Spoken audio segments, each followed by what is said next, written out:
yang berbahagia. Pertama-tama kami mengucapkan terima kasih atas kesempatan yang diberikan. Perkenalkan, nama saya Agus Joko Pramono. Saya Wakil Ketua BPK 2019-2023 dan anggota BPK 2013-2019, Profesor Akuntansi Sektor Publik dan Doktor Ilmu Pemerintahan. Perkenankan saya akan menyampaikan pokok-pokok makalah tentang peningkatan kredibilitas dan program pemberantasan korupsi yang bersih dan terpercaya. Bisa next slide. Makalah terdiri dari dua bagian, yaitu peningkatan kredibilitas yang dalamnya mencakup visi saya sebagai calon pimpinan KPK dan dan berikutnya adalah tentang program pemberantasan korupsi yang bersih dan terpercaya. Pada saat ini kita menghadapi tantangan dalam melawan korupsi karena indeks persepsi korupsi di Indonesia menurun dari tahun 2021 ke tahun 2023, di mana skor menurun dari 38 menjadi 34. Hal ini menimbulkan pertanyaan terkait dengan kredibilitas dan program pemberantasan korupsi itu sendiri. Dalam kesempatan ini juga saya ingin menyampaikan visi dan misi saya jika terpilih menjadi pimpinan KPK. Bisa next slide. Saya memiliki visi untuk menjadikan KPK sebagai katalisator dalam pencapaian tujuan bernegara melalui pemberantasan tindak pidana korupsi dalam menunjang pembangunan nasional. Ada 3 kata penting yang perlu digarisbawahi, yaitu katalisator, tujuan bernegara, dan menunjang pembangunan nasional. Visi ini menunjukkan bahwa KPK bukanlah organisasi yang berdiri sendiri. KPK harus menegaskan diri bahwa dia merupakan bagian dari perahu besar yang bernama Indonesia, yang mempunyai fungsi tersendiri tapi tugas yang sama untuk menjaga agar perahu tersebut tetap berlayar mencapai tujuan negara ini. Visi ini terbentuk dari perenungan saya setelah menjabat sebagai pimpinan di Badan Pemeriksa Keuangan yang melihat bahwa korupsi dan pembangunan itu adalah trade-off. Jadi, pemberantasan tindak pidana korupsi harus inline dengan proses pembangunan itu sendiri, baik secara jangka pendek maupun jangka panjang. Sehingga pemberantasan korupsi harus searah dan harus dapat menunjang pembangunan itu sendiri. Pembangunan nasional, saya artikan dalam arti sempit adalah seluruh program-program pemerintah, baik dalam jangka pendek, menengah, dan jangka panjang. Korupsi bukanlah suatu hal yang baru di Indonesia. Hal ini sudah terjadi berpuluh-puluh tahun, sehingga seharusnya tacit knowledge yang ada terhadap keterjadian korupsi seharusnya sudah dapat cukup bagi kita untuk mengambil tindakan yang tepat berdasarkan informasi terkini. Yang paling penting adalah bagaimana menentukan strategi dan taktikal proses yang tepat dalam menangani hal tersebut, yang salah satunya adalah dengan membangun credibility. Next slide. Credibility merupakan hasil perpaduan, menurut saya credibility merupakan hasil perpaduan antara integritas dan profesionalisme. Integritas dapat didefinisikan sebagai sikap yang teguh untuk bekerja sesuai dengan nilai moral yang ada, yang merupakan perpaduan dari kejujuran, ketulusan, dan kesediaan untuk memegang standar etika. Guna meningkatkan integritas, maka diperlukan program pencegahan dan pendeteksian atas pelanggaran integritas itu sendiri. Pencegahan pelanggaran integritas untuk dapat dilakukan model pencegahannya adalah dengan program kerja internalisasi kode etik, disiplin pegawai, penilaian resiko pelanggaran integritas, dan pengendalian konflik kepentingan. Sedangkan guna pendeteksian pelanggaran integritas diperlukan program pelaporan atas pelanggaran dan perlindungan lapor, serta pengendalian dengan keamanan cyber.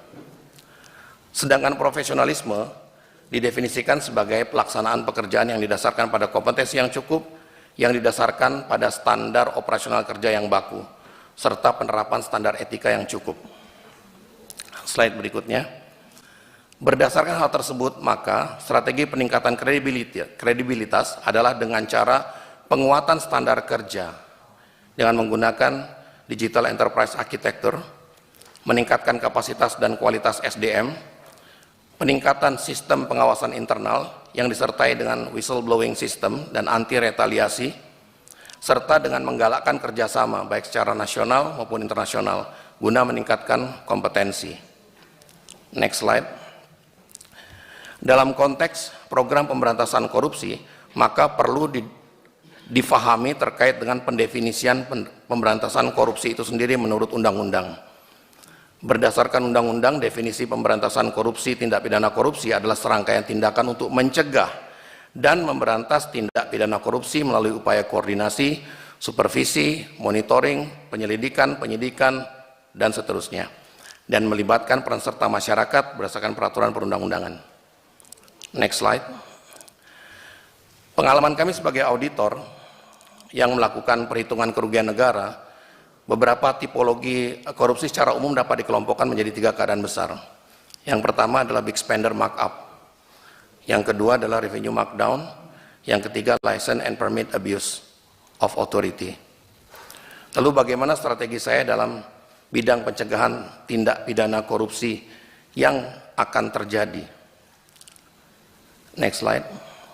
Pencegahan dalam jangka pendek dapat kami artikan sebagai proses penjagaan agar tindak pidana korupsi tidak terjadi pada program-program yang sedang dilaksanakan oleh pemerintah. Sebagaimana pengalaman sebagai auditor juga akan saya terapkan di sini, yaitu dengan melakukan serangkaian strategi berdasarkan apa yang dilakukan oleh pemerintah pada periode tertentu. Lalu kami berkomitmen untuk menjaga agar aktivitas yang dijalankan oleh pemerintah tersebut tidak dikorupsi. Pemerintah berencana melaksanakan Astacita yang berisi program-program prestisius untuk memperoleh quick wins, seperti swasembada pangan dan energi, pengembangan infrastruktur, memperkuat teknologi, prestasi, olahraga, hilirisasi, membangun desa, pemberantasan kemiskinan, dan quick win seperti makan siang gratis, pemeriksaan kesehatan gratis, membangun sekolah-sekolah unggul, dan program kerakyatan lainnya. Program pencegahan dalam konteks big spender seperti ini adalah yang paling mudah adalah dengan membatasi keuntungan supplier, keuntungan penyedia. Kami akan mengusulkan kepada pemerintah untuk melakukan hal tersebut, sehingga lebih mudah mengontrol antara cost dan markup, dan membangun koordinasi dengan sistem pengawasan dan para pihak untuk menjamin belanja yang bersifat kerakyatan betul-betul dapat diterima oleh masyarakat. Guna membatasi hal tersebut, maka kami akan berkoordinasi dengan pemilik informasi utama dan melakukan telaahan terhadap proses yang ada.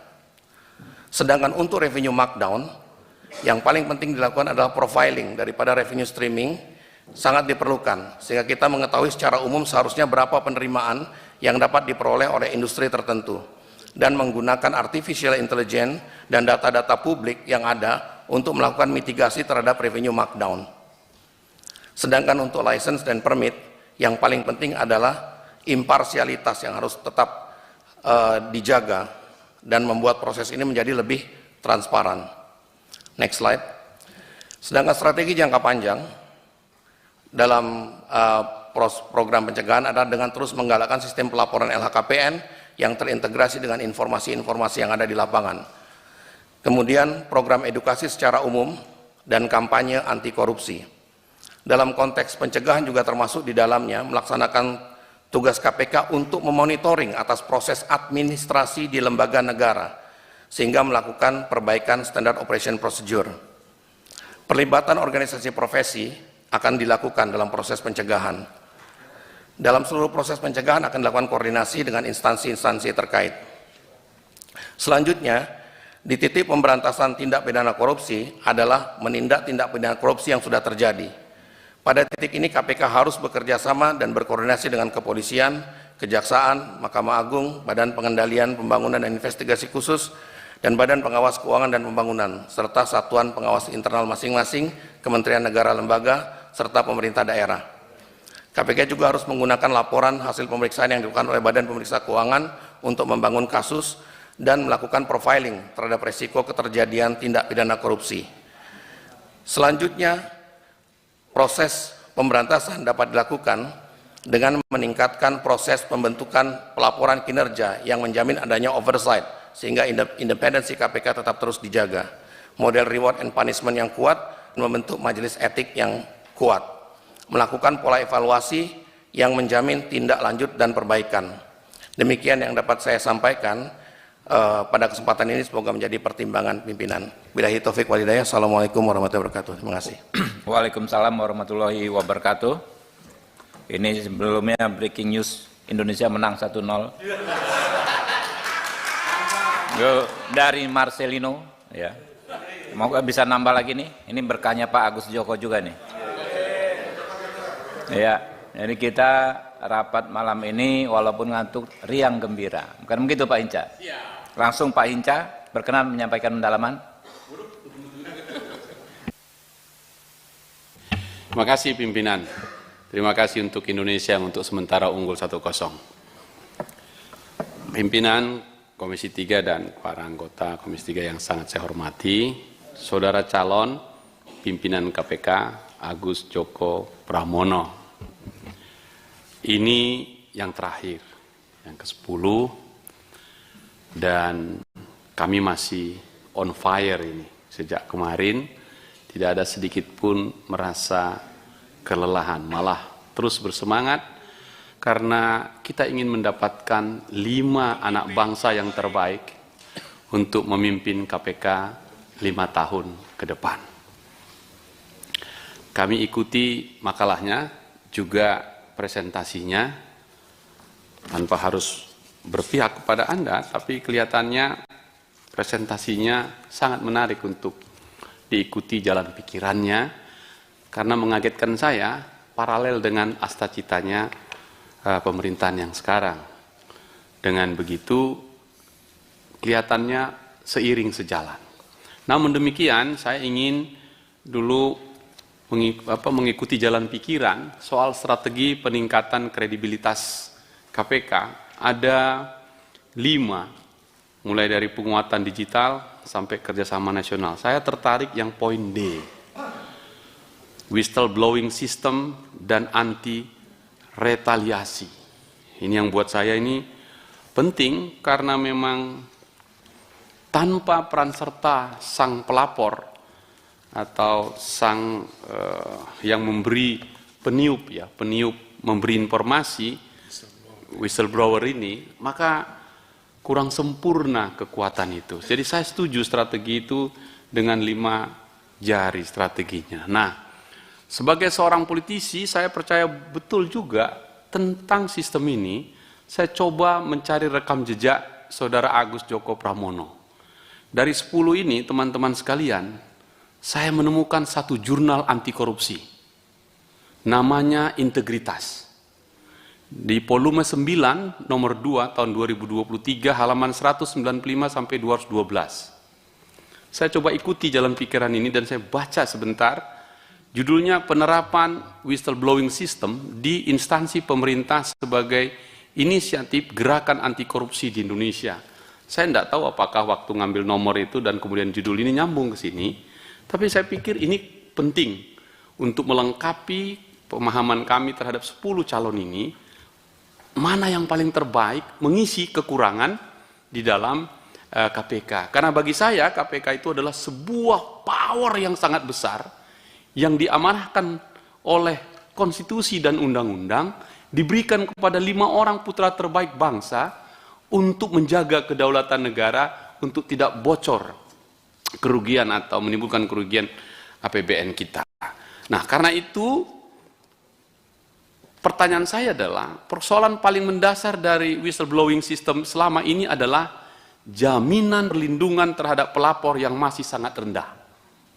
Itu kalau ditanya di kampung-kampung, di tengah kelas menengah, kasih tanya, kenapa kok nggak ngelapor? Ah, sudahlah, melapor kita baik-baik, kita pula nanti yang jadi korban. Jadi ada pemahaman yang sangat rendah di situ, sehingga kurang gitu ya.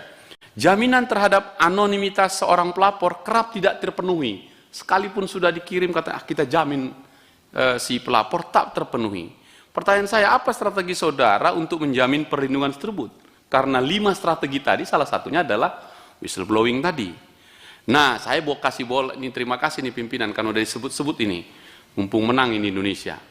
Di sisi lain, seperti dalam sepak bola, peluit yang ditiup oleh wasit terkadang berpotensi keliru ketika menilai terjadi suatu pelanggaran atau menganulir sebuah gol karena diprotes dan seterusnya. Sehingga saat ini dalam sepak bola terkenal menggunakan teknologi yang disebut VAR. Ya, itu disebut Video Assistant Referee. Nah, untuk memastikan tiupan peluit wasit benar dan tepat, pertanyaan saya, jika dikaitkan dengan poin keempat dari strategi peningkatan whistleblower tadi di KPK, apa kira-kira VAR itu? Karena pengalaman saudara di BPK sangat lama dan masuk di level audit gitu. Kami coba lihat pimpinan dari 10 calon ini yang auditor itu yang ini nih. Sementara kita di KPK kita perlu sekali untuk memastikan ini. Nah, bagaimana Anda memastikan itu? Dulu di BPK apakah Anda lakukan itu dan itu kemudian bisa diterapkan di di KPK. Yang kedua, saya kaget dan berterima kasih, ini belum pernah saya dengarkan selama kami berdiskusi tentang tipologi korupsi dari perspektif BPK barangkali ini ya. Satu, big spender markup. Dua, revenue markdown. Jadi revenue-nya yang diturunkan tapi spendernya dinaikkan. Ini pasti yang tahu cuma orang audit aja, kami ini tidak tahu lah ini. Baru yang ketiga, license and permit authority abuse. Nah, saya coba baca CV Anda, saudara calon, sekarang ini masih menjabat sebagai komisaris independen. Atau sudah mundur ya, mungkin saya sudah menjabat mundur, tapi tidak tahu. Tapi komisaris independen di Pertamina Hulu Energi. Pertanyaan saya, ini kami semua bersepakat, ini sumber daya alam ini, terutama di BBM ini, banyak korupsi di sana.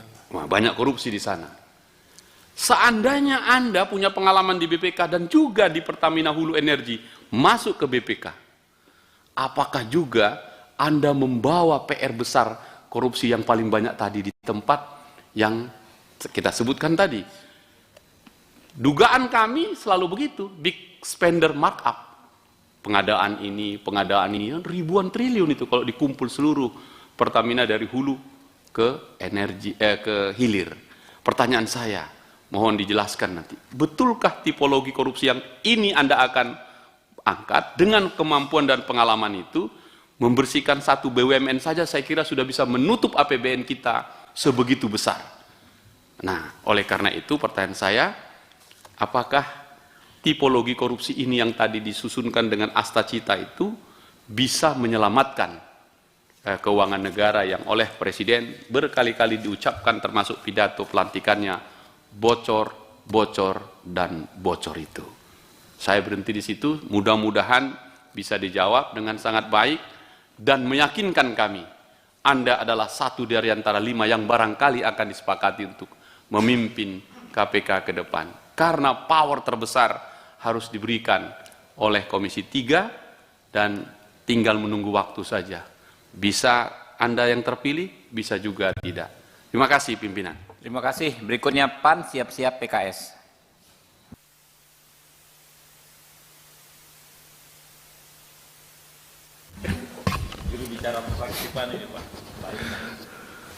Assalamualaikum warahmatullahi wabarakatuh. Terima kasih pimpinan. Mohon maaf Pak Agus Joko, mungkin saya akan agak sedikit meloncat.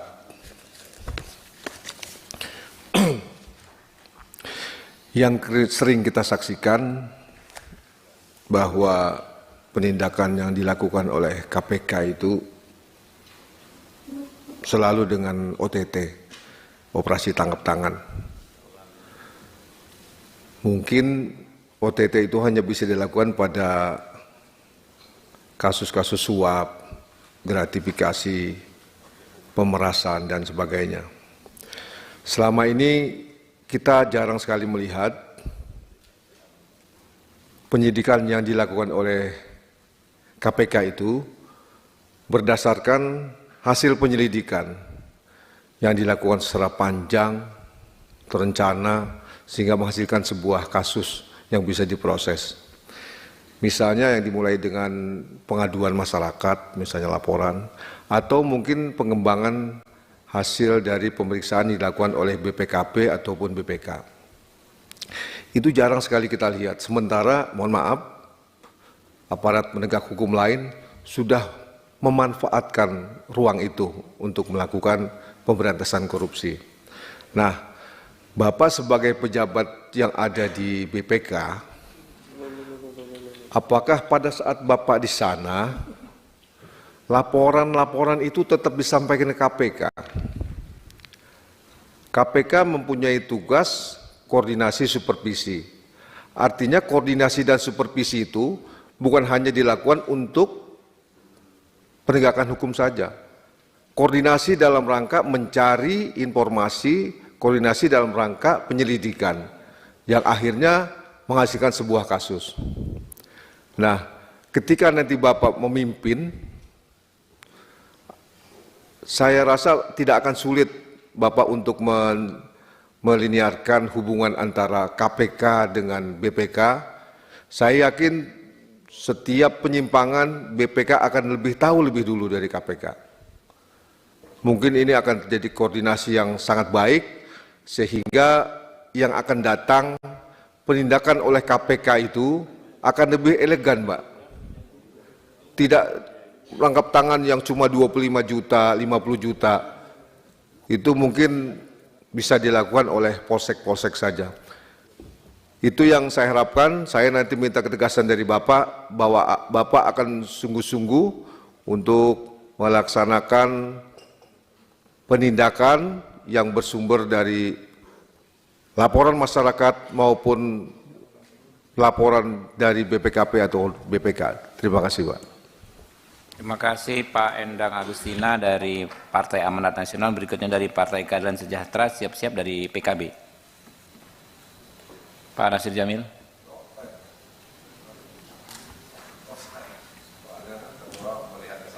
Ya.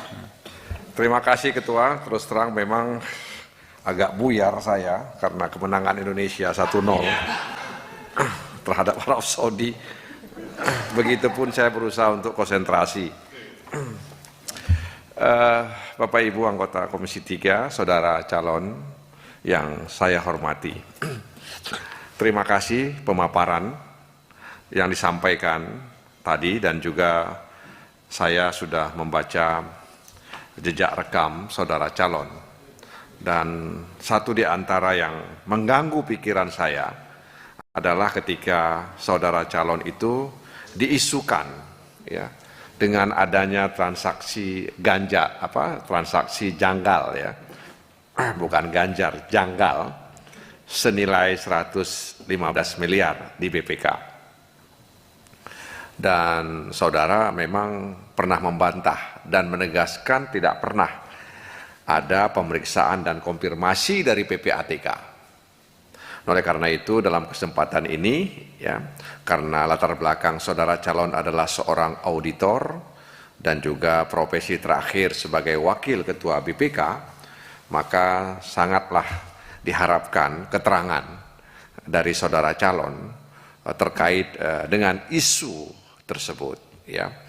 Bisakah misalnya saudara calon menjelaskan bahwa transaksi itu seperti apa sebenarnya, melibatkan siapa saja dan lain sebagainya.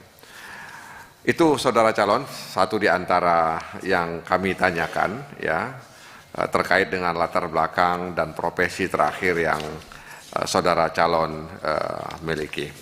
Dan yang terakhir ini soal apa yang disampaikan oleh Pak Hinca Panjaitan terkait dengan sumber daya alam kita. Komisi Pemberantasan Korupsi juga punya program dengan sejumlah kementerian dan lembaga upaya penyelamatan sumber daya alam kita. Di antaranya memang sering tumpang tindih perizinannya dan itu juga berdampak terhadap ekosistem lingkungan kita. Jadi kerusakan itu berdampak terhadap kesehatan dan lain sebagainya. Nah karena itu saya ingin mendapatkan gagasan dari saudara calon terkait penguatan KPK menyelamatkan sumber daya alam kita. Demikian Ketua, terima kasih. Saya kembalikan. Wassalamualaikum warahmatullahi wabarakatuh. Waalaikumsalam warahmatullahi wabarakatuh. Dari PKB berikutnya Nasdem siap-siap. Terima kasih pimpinan. Assalamualaikum warahmatullahi wabarakatuh. Pimpinan Komisi 3, Bapak Ibu sekalian, anggota Komisi 3, Saudara calon pimpinan KPK Agus Joko Pramono. Menarik tadi, cuman dalam visi saya agak mengganjal dikit, memposisikan KPK sebagai katalisator dalam pencapaian tujuan bernegara. Kalau cuman katalisator bukan sebagai tools, sebagai perangkat yang diinginkan oleh negara sebagai toolsnya pemberantasan korupsi, ini saya minta diperjelas lagi kenapa memposisikan KPK sebagai katalisator. Kemudian tadi yang terakhir menarik mengenai case building, ya. Di Undang-Undang 19/2019 itu BPK sering dimintai pendapat atau opini untuk menyatakan ini kerugian negara. Dengan latar belakang saudara sebagai auditor, tadi apakah fungsi ini tetapkan amanat undang-undang atau menjalankan analisis audit ini karena punya kapasitas kemampuan sebagai auditor itu akan lebih dulu dipakai dalam menyatakan case buildingnya seperti ini. Padahal tetap koordinasi itu kan harus dijalankan sesuai dengan amanat undang-undang. Itu saja ya. Dua hal, semoga aja 2-0 ya sekarang ya pimpinan. Terima kasih. Assalamualaikum warahmatullahi wabarakatuh. Amin ya rabbal alamin. Doa dari Wakil Ketua DPR Pak Cucun Ahmad Samsur Rizal. Berikutnya Nasdem, siap-siap Partai Gerindra. Terima kasih pimpinan. Profesor Agus Joko Pramono, Profesor Ilmu Akuntansi di UNSUD, betul Pak ya? Doktor Ilmu Pemerintahan Pajajaran. Pak Profesor, saudara pernah dipanggil sebagai saksi ya, kasus Rizal Jalil kalau tidak salah, saksi. Kalau saksi Pak berarti dipandang, mendengar, melihat ya. Tersangka pun, kalaupun tersangka pun tidak masalah Pak, karena disangka. Yang penting jangan terpidana Pak. Prof. Agus, ini pertanyaan terakhir ini dari awal kami Pak, dari pagi Pak, 8:30 pagi mulai Pak, ini sudah 8:30 malam Pak. Tapi karena perintah Ketua Komisi kami untuk menjaga marwah fit and proper, kami tetap semangat Pak. Pak Agus, kalau di Hong Kong, Singapura, Korea Selatan itu sudah terintegrasi lembaga. Hanya satu lembaga pemberantasan korupsinya. Kalau kita di Indonesia ini ada 3. Seandainya Bapak terpilih menjadi pimpinan KPK, misalkan dalam rapat terbatas dengan Bapak Presiden Prabowo, ada Kapolri, ada Jaksa Agung, 3 lembaga ini kumpul. Ya sudahlah, 5 tahun ini korupsi sudah harus tuntas di Indonesia. Ya kan tidak mungkin terintegrasi ini. Ya, masing-masing punya kewenangan. Ya KPK karena ini super body, nggak usah lagi cawe-cawe ke daerah misalkan. Kasih kesempatan ke kejaksaan yang punya kejaksaan tinggi, kejaksaan negeri. KPK tidak punya cabang di daerah. Nah, misalkan begitu. Jadi ada masing-masing lembaga punya yang besar-besar KPK, yang kecil-kecil enggak usah KPK cawe-cawe di situ, karena dari sisi pendapatan saja beda Pak. Bagaimana tanggapan Bapak? Apakah nanti ketika terpilih bisa Bapak punya gagasan seperti itu atau bagaimana Pak?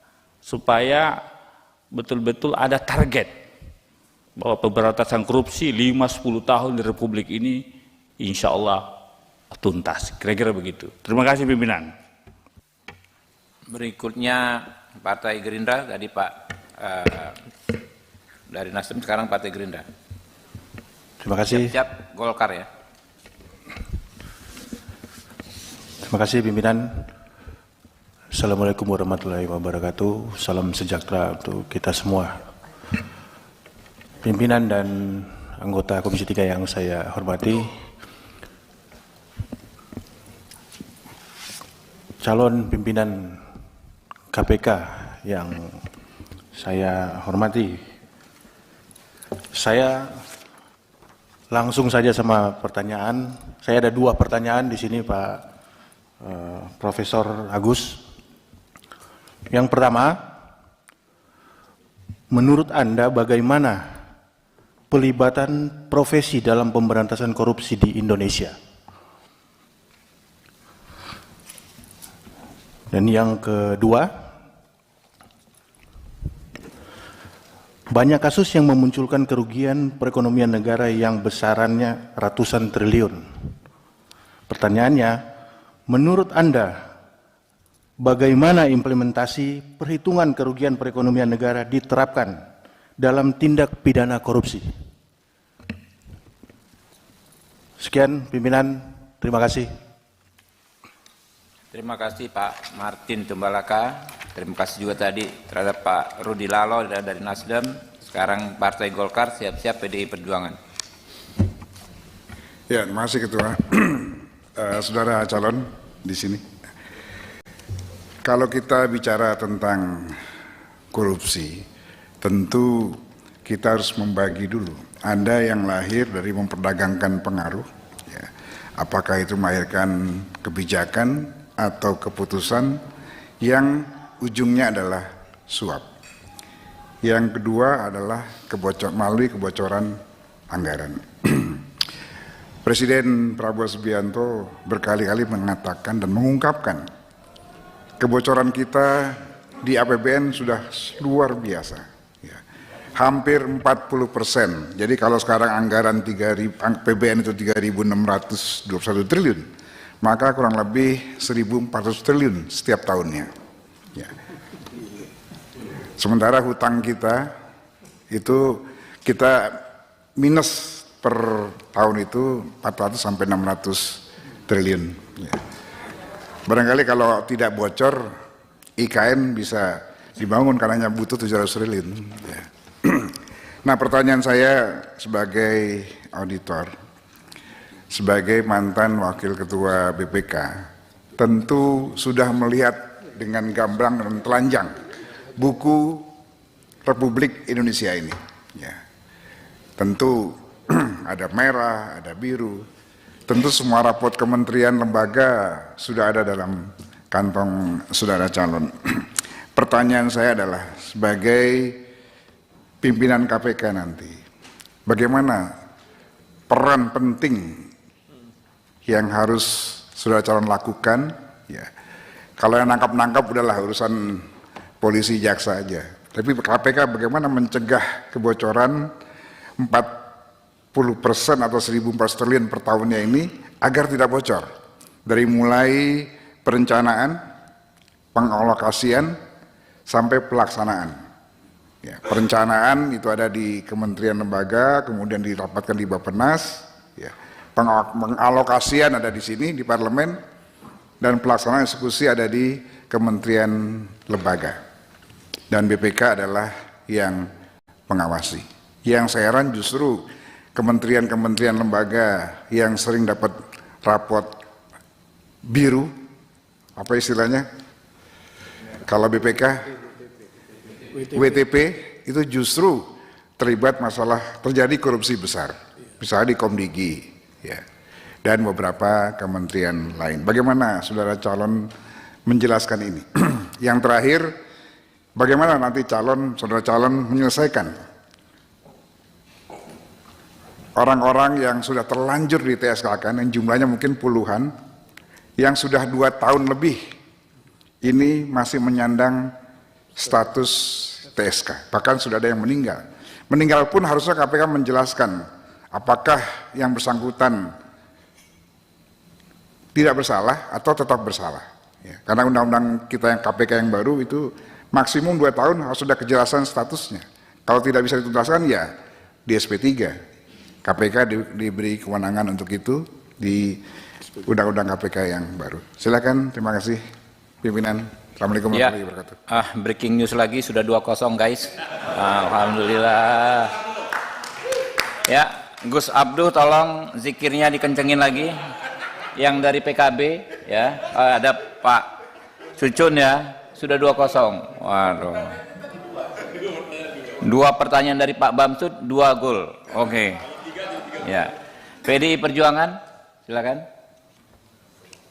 Terima kasih pimpinan.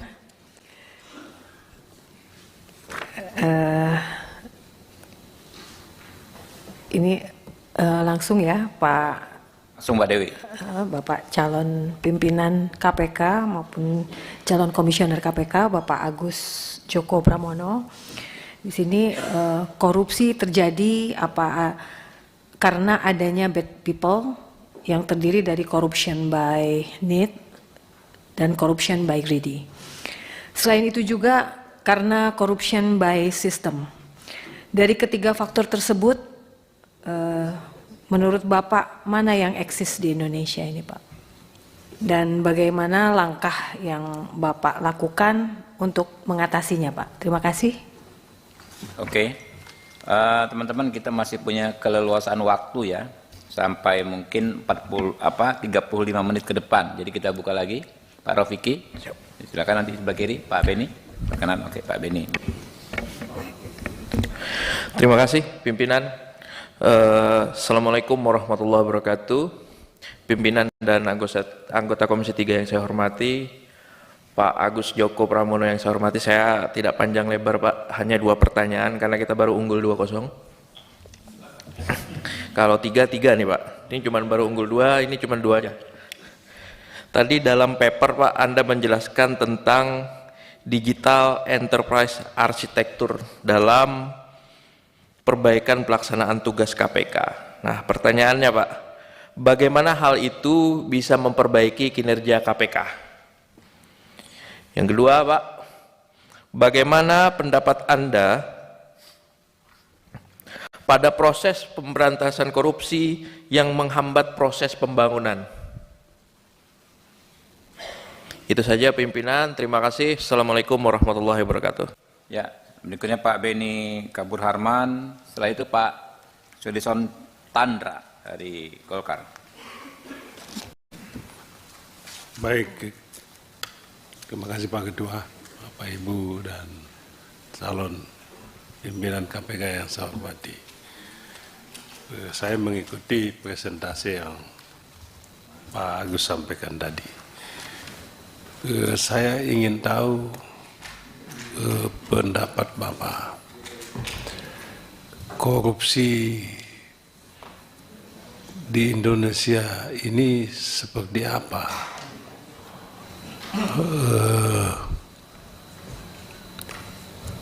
Kalau Bapak baca pasal 2 dan pasal 3, jadi saya ingin menyampaikan kepada Pak Agus bahwa Undang-Undang Tipikor dan Undang-Undang KPK itu dibuat untuk menjawab problem pokok korupsi kita. Dan apa yang paling utama? Yang paling utama adalah pasal 23 itu. Ada buku kecil yang dibuat oleh KPK. Di situ dengan tegas disebutkan 23 jenis kategori korupsi itu.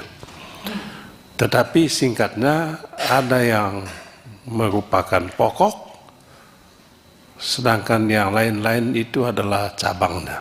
Nah, yang penting itu adalah pokoknya.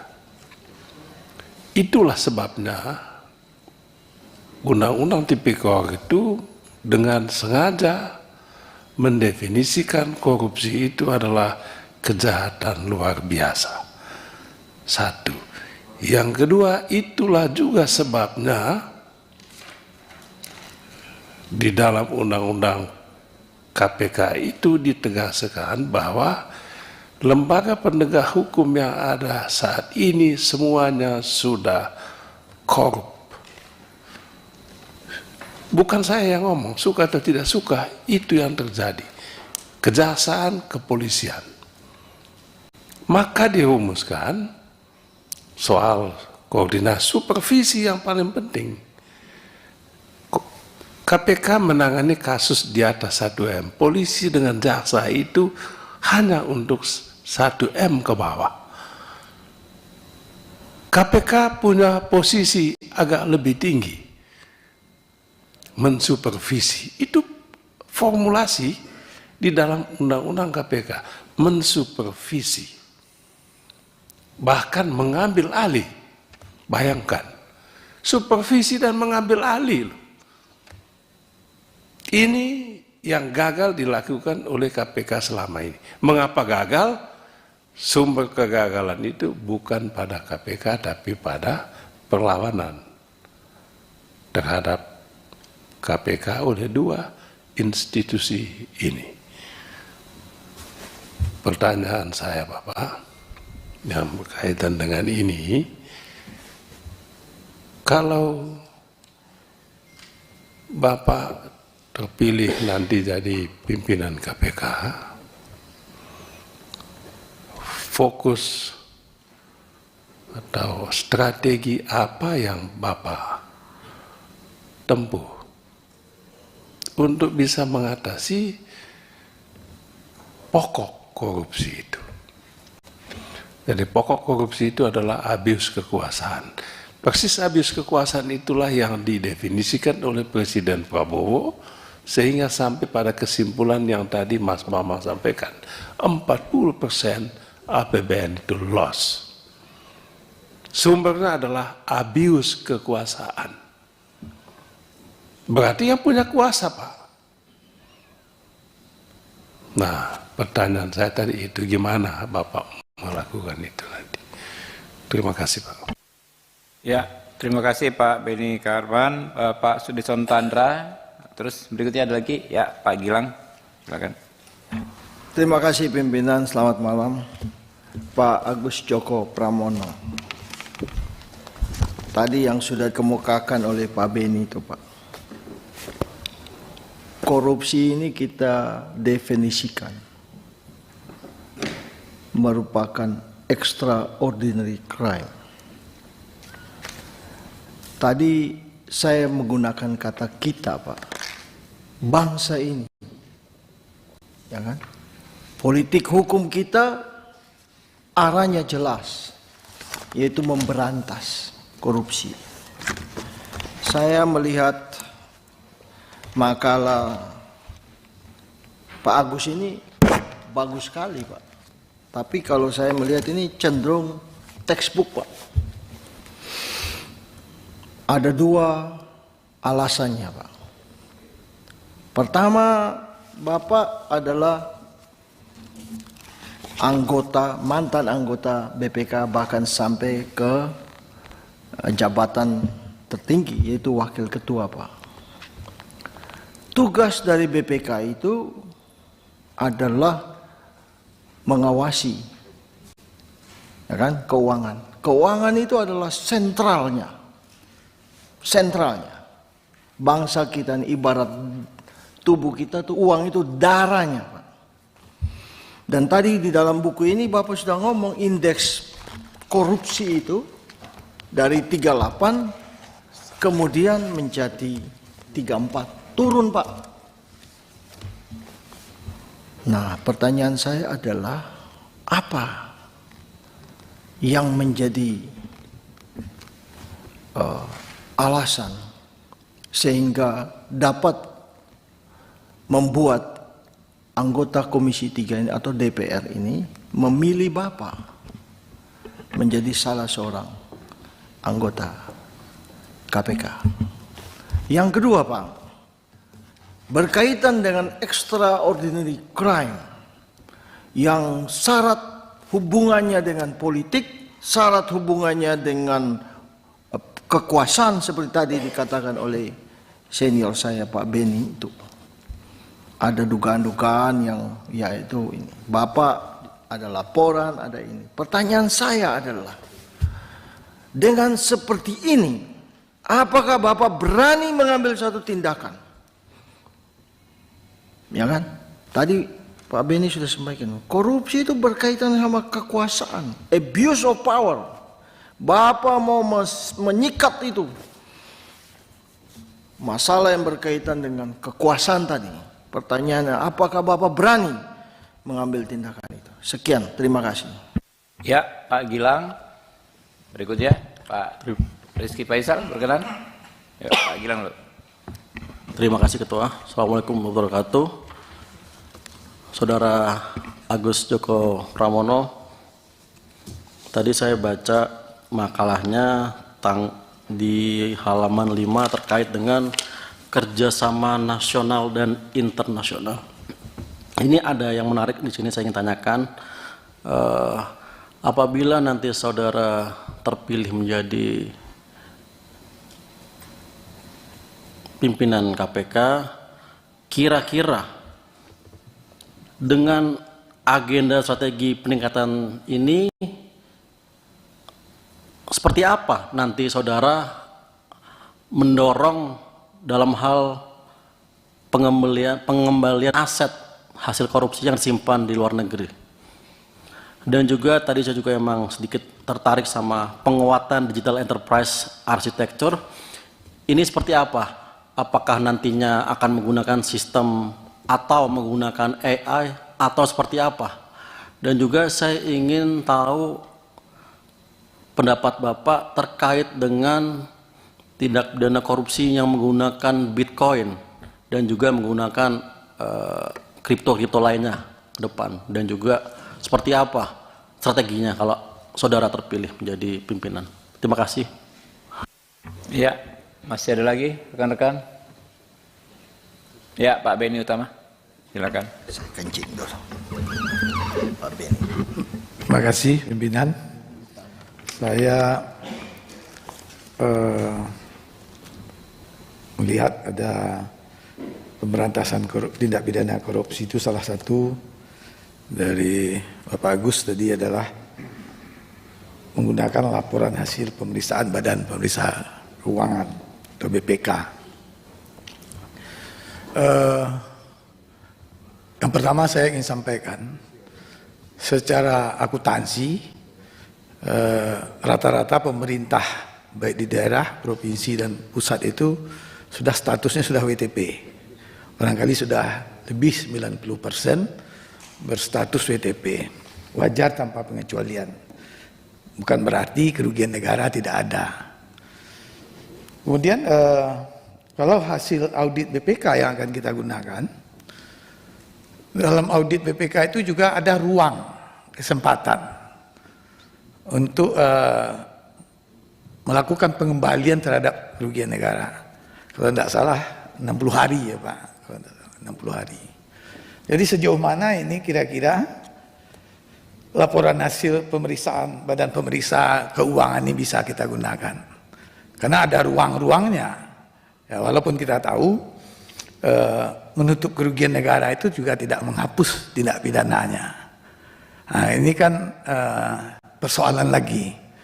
Nah, padahal dalam tindak pidana korupsi itu sendiri, pemulihan kerugian negara ini di samping penghukuman, pemulihan keuangan negara ini juga adalah faktor yang utama yang harus kita upayakan.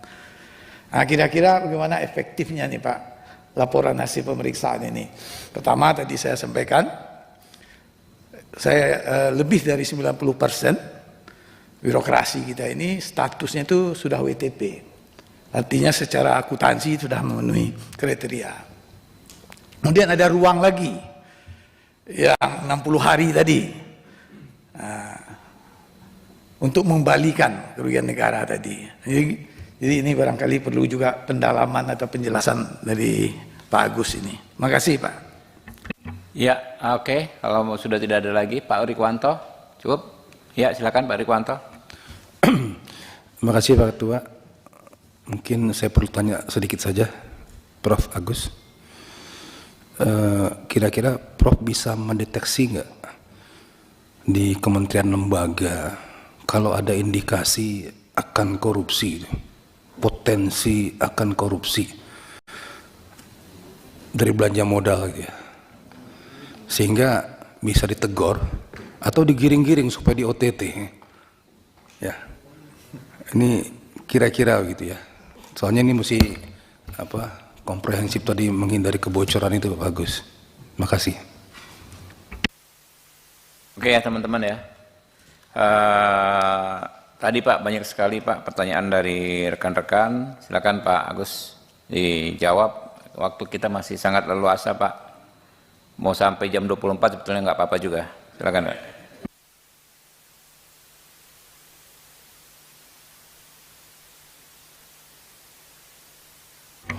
Baik, terima kasih Pak Ketua.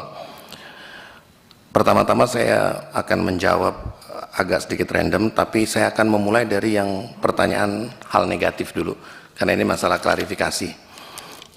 Tadi saya ditanya, saya dipanggil sebagai saksi untuk terdakwa pada saat itu terpidana Pak Rizal Jalil, mantan anggota BPK. Saya jelaskan bahwa saya pada saat itu dipanggil sebagai saksi A the chart dan saya menolak untuk datang. Ya, jadi itu saksi meringankan dan saya menolak untuk datang. Tapi prosesnya yang harus saya jelaskan. Jadi saya cukup kecewa dengan sikap KPK pada saat itu karena saya tidak diberitahu bahwa saya akan jadi saksi A the chart, padahal saya adalah wakil ketua BPK pada saat itu. Saya selaku pimpinan lembaga negara harusnya antar sesama lembaga negara menyampaikan kepada kami duduk perkara permasalahannya itu apa, bukan sebagai personnya tapi sebagai jabatannya. Karena ini adalah karena pemanggilan itu akan mempengaruhi credibility. Karena begitu nama kita muncul di running text, orang kampung udah tanya itu, kenapa ini dipanggil ini, kenapa ini dipanggil ini, padahal itu saksi ada charge. Dan pada saat saya dipanggil itu, surat itu saya sedang jadi pembicara tentang pemberantasan korupsi dengan salah satu wakil ketua KPK. Jadi saya langsung tanyakan kepada wakil ketua KPK pada saat itu, mengapa saya dipanggil kok saya tidak dibahas dulu dalam konteks saksi ada chart, apakah saya mau atau tidak posisinya seperti, karena ini saksi ada chart bukan saksi fakta posisinya. Nah ternyata jawabannya normatif, ya normatif, tidak tahu, tidak paham dan sebagainya. Dan menurut saya sih selaku pimpinan seharusnya tidak seperti itu. Kemudian yang kedua, masalah transaksi mencurigakan 115 miliar yang ditanyakan oleh Pak Nasir Jamil tadi. Yang membantah itu bukan saya, tapi yang membantah itu adalah Kepala PPATK sendiri. Karena pada saat itu Kepala PPATK mengatakan bahwa ada wartawan yang bertanya apakah sedang melakukan pemeriksaan terkait dengan wakil ketua BPK terkait dengan adanya transaksi mencurigakan. Jawaban Kepala PPATK pada saat itu, nanti saya cek. Nanti saya cek, inilah yang jadi tagline. Jawaban nanti. Nama wartawannya sampai sekarang saya masih ada karena diberitahu oleh wakil Kepala PPATK pada saat itu, nomor teleponnya masih ada dan sebagainya. Ya, dan ini berlanjut dengan pengiriman bunga dan sebagainya, dan menurut saya itu adalah fabricated lah, ya. Dan saya rasa penjelasan saya ini menegaskan bahwa saya tidak pernah ada transaksi 115 miliar seperti yang dituduhkan itu, dan tidak pernah ada. Dan saya berharap bahwa pengiriman bunga itu tidak mempengaruhi kredibilitas saya secara pribadi dan sebagai wakil ketua BPK selama 4 tahun. Kemudian saya akan mencoba menjawab satu persatu terkait dengan pertanyaan yang pertama dari Pak Hinca yang terhormat, masalah whistleblowing system. Whistleblowing system ini common di instansi-instansi pemerintah lokal maupun di internasional. Yang jarang itu adalah pedoman anti retaliasinya, ya, pedoman anti pembalasan dendamnya itu. Jadi pada saat seseorang bawahan melaporkan atasan, rekan melaporkan rekannya lain, dia harus mendapatkan perlindungan untuk tidak mendapatkan pembalasan. Ya, baik apabila tidak terbukti maupun terbukti. Sebenarnya normanya sederhana. Normanya sederhana. Pada saat kita membuat program anti retaliasi di BPK, dulu kita bangun whistleblowing system yang menjamin anonymity, menjamin. Jadi tidak perlu seseorang itu mencantumkan nama dan lain sebagainya, asal dia sudah mencantumkan bukti 4W 1H-nya. Kalau dia sudah when, where, why, who, dan how-nya sudah dia tampilkan buktinya, dia tidak perlu mencantumkan. Nah, sedangkan whistleblowing system yang saya sampaikan di depan ini dalam konteks kinerja KPK adalah KPK mengkoordinating model whistleblowing system yang ada di instansi-instansi dan menjamin model anti retaliasi khusus untuk pelaporan tindak pidana korupsi. Nah, ini terkait dengan whistleblowing yang ini belum dilakukan sampai saat ini. Kemudian apakah bisa kita lakukan? Bisa, sangat bisa sekali. Yaitu kita membuat standar untuk menjaga kerahasiaan, untuk menjaga informasi dan lain sebagainya. Dan ini perlu penegasan dari pimpinan. Kemudian berikutnya, apabila salah meniup peluit itu seperti apa?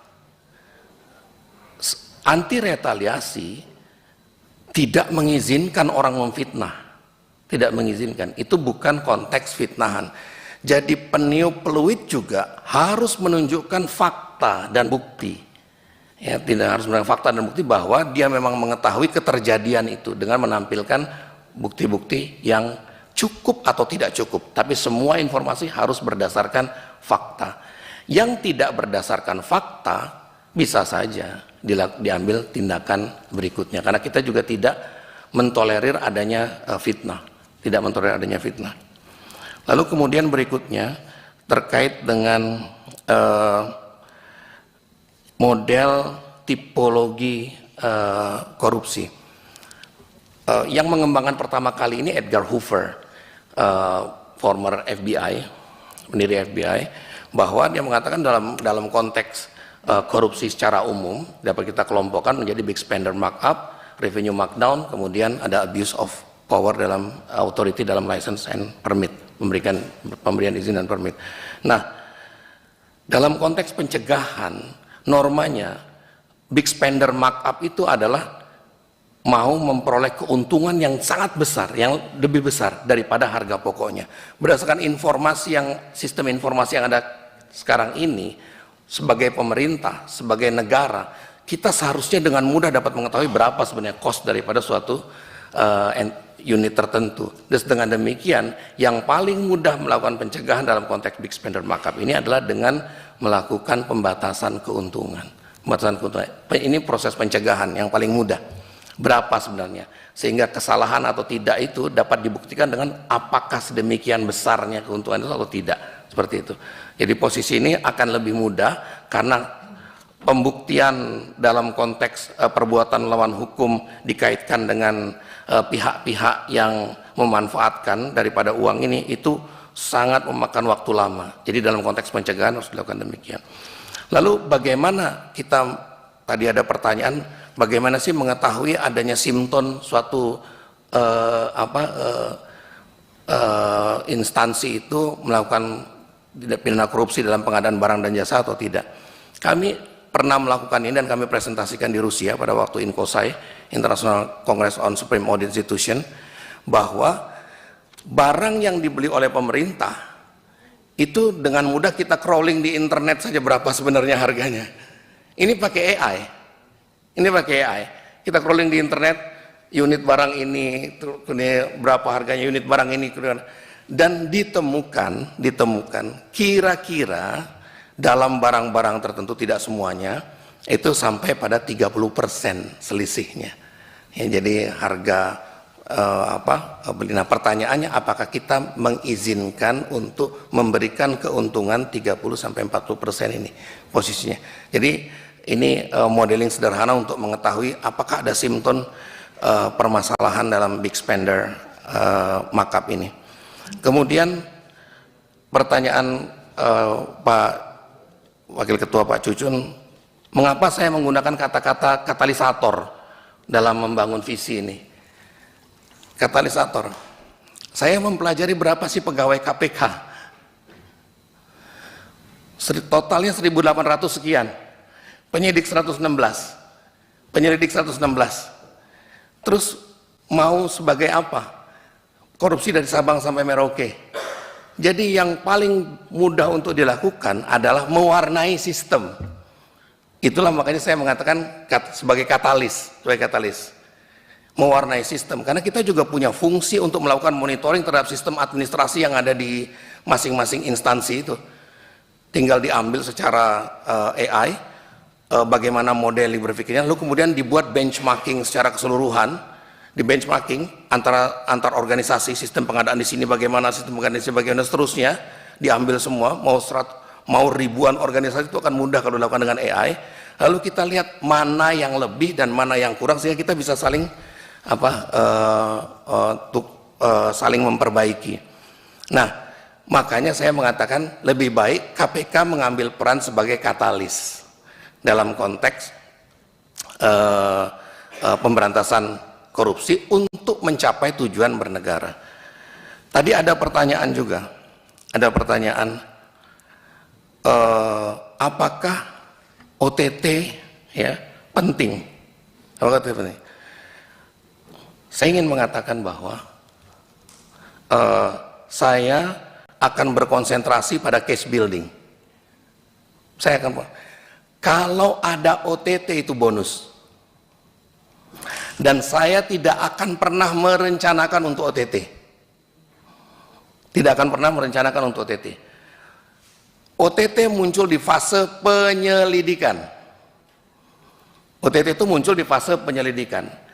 Seandainya fase penyelidikan ini sudah 80% atau lebih untuk dapat membuktikan, maka silahkan lakukan OTT.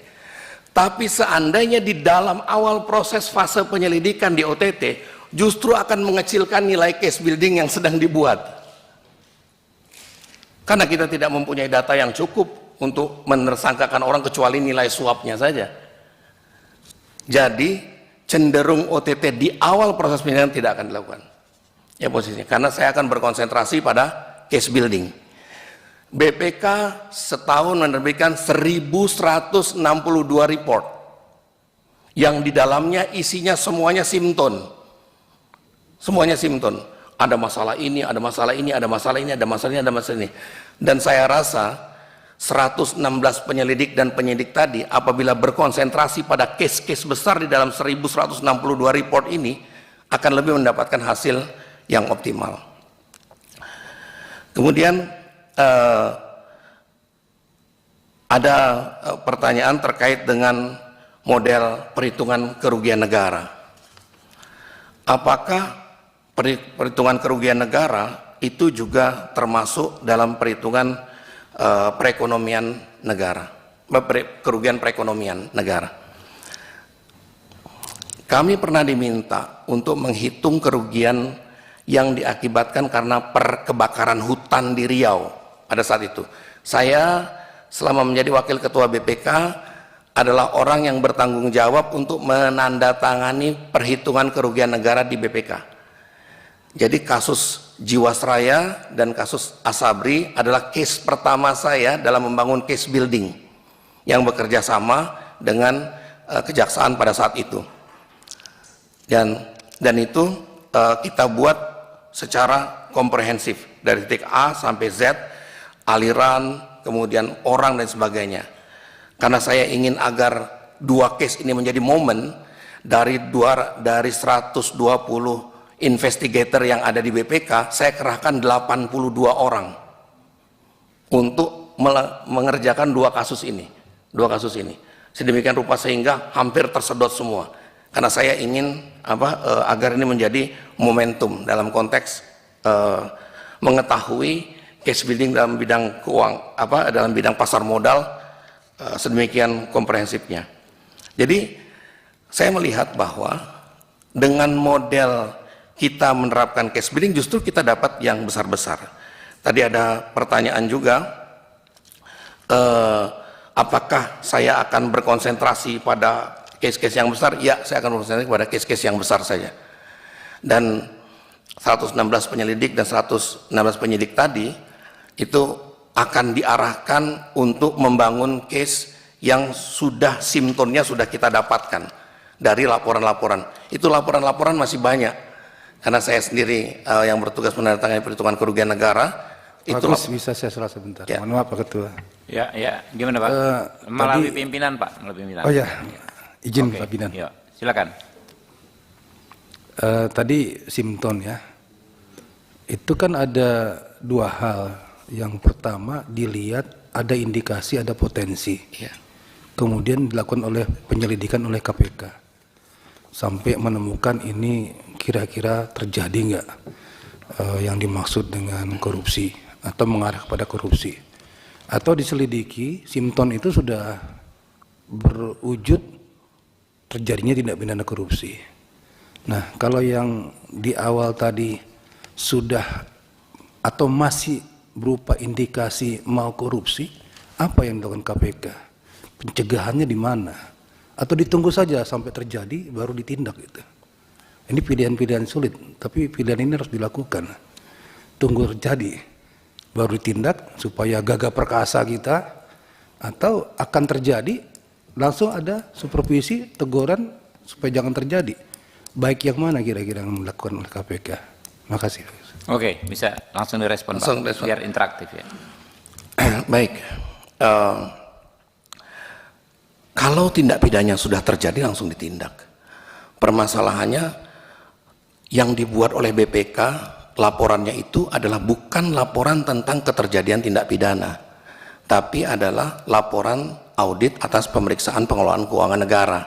Dan dengan demikian bisa saja itu diakibatkan karena kesalahan administratif, atau kesalahan dalam proses penerapan hukum administrasi keuangan negara, dan belum tentu tindak pidana, Tapi seandainya pada saat BPK melakukan pemeriksaan sudah terjadi tindak pidana dan itu dilihat oleh BPK, maka dalam undang-undang BPK, Badan Pemeriksa Keuangan baik anggota maupun pemeriksanya wajib melaporkan ini ke aparat penegak hukum. Itu ada di undang-undang. Jadi tidak boleh menutupi. Tetapi sepanjang yang saya pahami menjadi auditor, prosedur yang kami buat itu tidak sedang menelaah keterjadian tindak pidana. Makanya semua yang ada di dalam report itu selalu Simton, kecuali yang pro justisia, yang sudah bekerja sama dengan aparat penegak hukum, ya dalam konteks melakukan perhitungan kerugian negara. Nama laporannya laporan hasil pemeriksaan investigasi dalam rangka perhitungan kerugian negara. Jadi mungkin itu jawaban dari saya. Terima kasih. Saya lanjutkan dalam konteks ini model koordinasi dan supervisi dengan aparat penegak hukum. Tadi saya sudah menyatakan bahwa saya cenderung akan berkonsentrasi pada case-case besar karena KPK punya resource yang sangat terbatas dibandingkan dengan polisi dan dibandingkan dengan kejaksaan.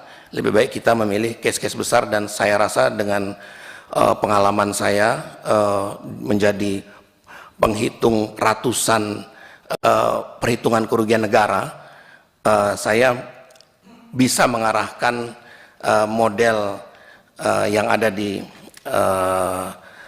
resources yang ada di KPK itu untuk membangun case-case besar yang sekarang ini belum terbuka.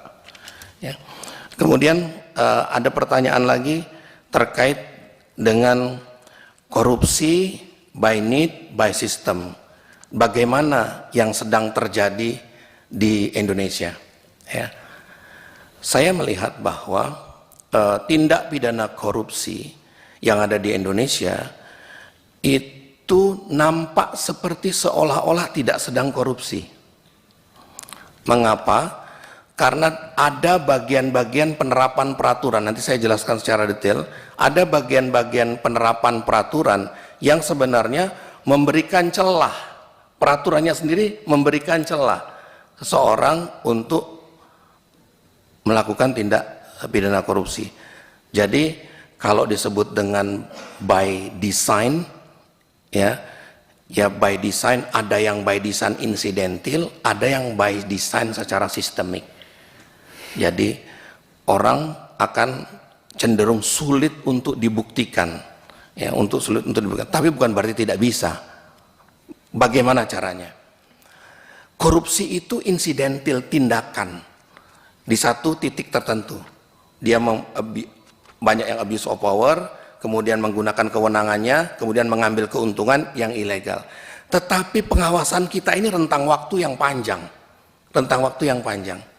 Jadi positioning kita seharusnya bisa melihat apa yang terjadi sebelum dan apa yang terjadi setelah. Dan dengan demikian akan lebih mudah bagi kita untuk menilai apakah yang sedang dilakukan oleh orang pada titik tertentu ini itu melanggar model yang sedang rentang yang sedang jangka yang panjang yang ini tadi.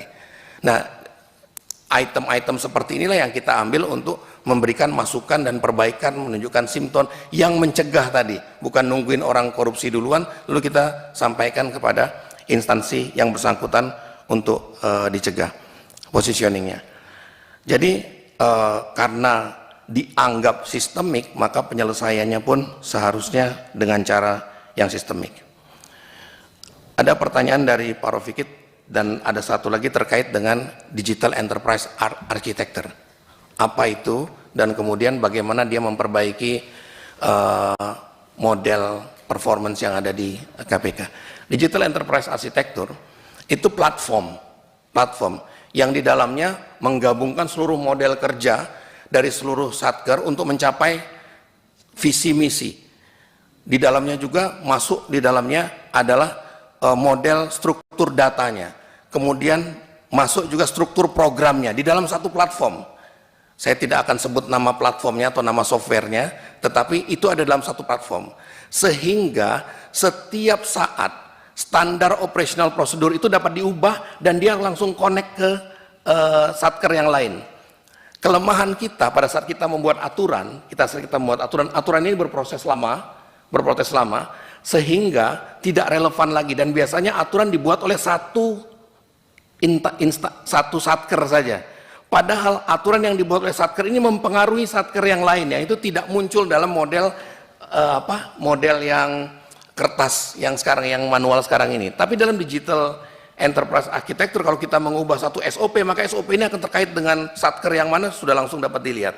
Dan seharusnya Republik ini punya Digital Enterprise terhadap masing-masing kementerian, negara, lembaga. Jadi apa yang diubah di satu kementerian, itu langsung bisa dilihat dampaknya kepada kementerian yang lain. Posisinya, karena pasti ada kewenangan yang overlap dalam setiap kementerian, apalagi ada kementerian-kementerian yang dipecah.